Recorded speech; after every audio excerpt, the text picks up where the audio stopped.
Last October, in California's Central Valley, crews with excavators began tearing living grapevines out of the ground by the thousands. By August, 38,000 acres were gone. 100,000 tons of grapes were left hanging to rot. Nobody wanted them. Fresno County alone ripped out 6,000 acres.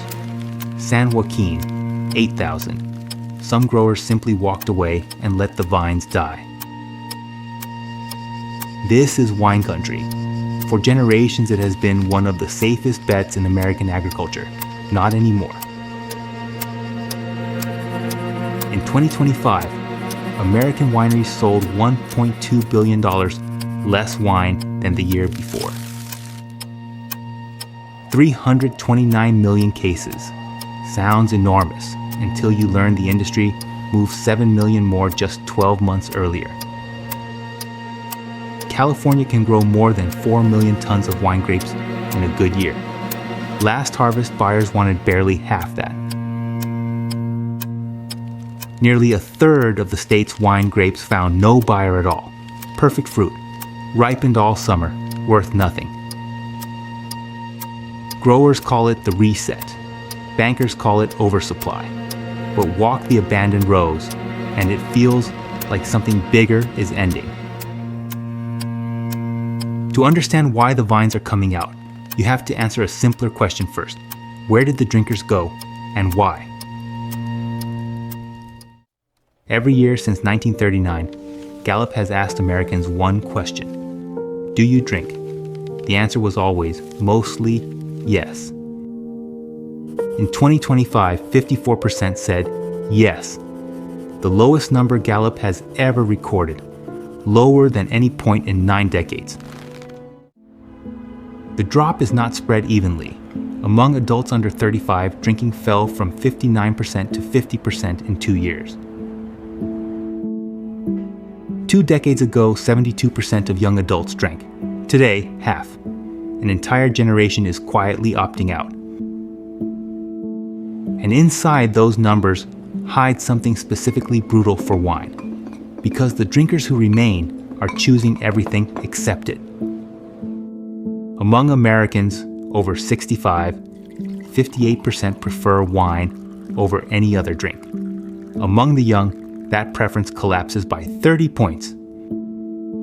Gen Z drinkers reach instead for canned cocktails and hard seltzers. Ready-to-drink beverages jump from 31 to 42% in a year. By 2026, a quarter of Gen Z reports drinking nothing at all. Daily drinking has fallen from 6% to 2%. Wine's core customer is aging out of the market, and the replacement generation never showed up. That is the demand reset. But this was never just about taste or price. Something deeper changed in how a whole generation thinks about alcohol itself. For decades, wine had a shield no other alcohol carried, the French paradox, the idea that a daily glass was medicine. Cardiologists praised red wine on television. Studies celebrated resveratrol. Moderate drinkers, the research said, outlived everyone. Wine was not vice, it was wellness. Then, the science turned. In 2018, a global study of alcohol and disease reached a colder conclusion. The safest amount is 0.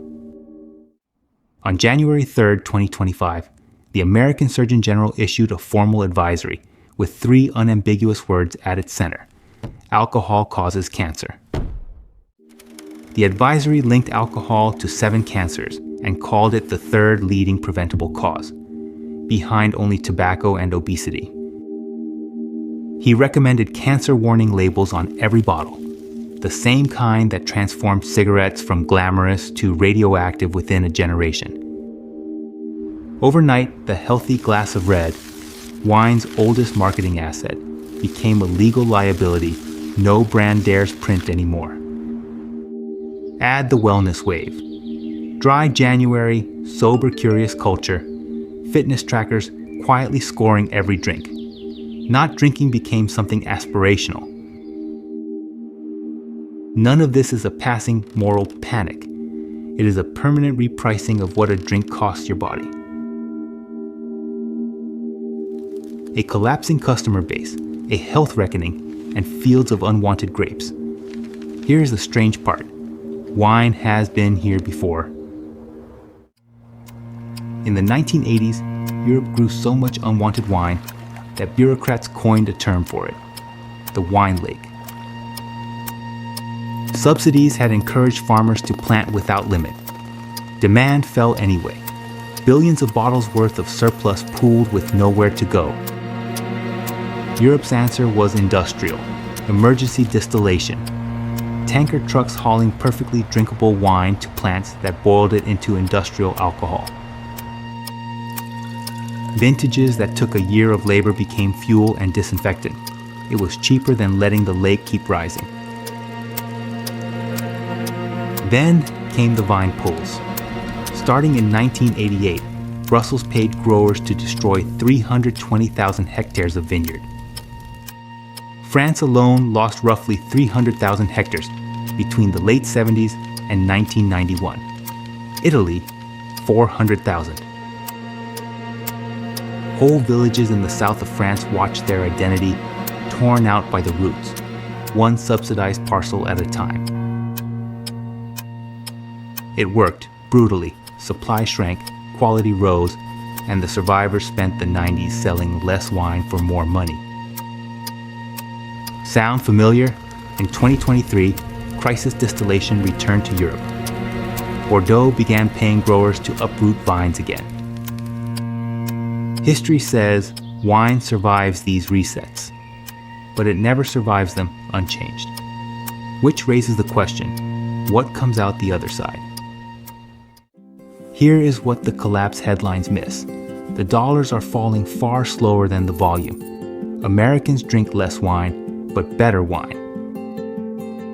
The bank that tracks this industry for a living titled its 2026 report with 5 words: "The worst is behind us."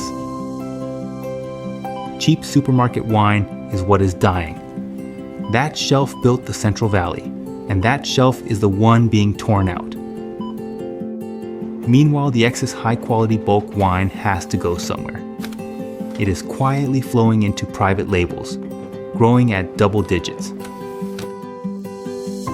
And the wineries that are still growing through all of this share a single trait, and it is not their price point. The weakest wineries lost 10% of their sales last year, but the adapters actually grew straight through the collapse. Think about what wine actually sells when it is not selling alcohol. Place, story, the feeling of somewhere else in a glass. That product does not compete with seltzer, and no health advisory touches it. Nobody ever drank Burgundy for hydration or efficiency. The industry is not shrinking to death. It is shrinking back into what it was before it became a commodity. Fewer bottles, better bottles sold on meaning instead of volume, which leaves one final question: who makes it through? The survivors of the 80s wine lake were not the biggest producers. They were the ones with names worth remembering. The same filter is running now. Wineries selling hospitality and story are holding. Anonymous volume is what is leaving the field. For drinkers, the reset is quietly a gift. Oversupply means the best value wine in a generation is on shelves right now. For growers in Fresno, it is a livelihood ending. Both things are true. That is what a reset actually means. So no, wine is not dying. It survived the wine lake, and it will survive the demand reset, but smaller. The vines coming out of California today are the tuition the industry pays for 2 decades of planting, like the party would never end. And the generation that walked away, they were never lost customers.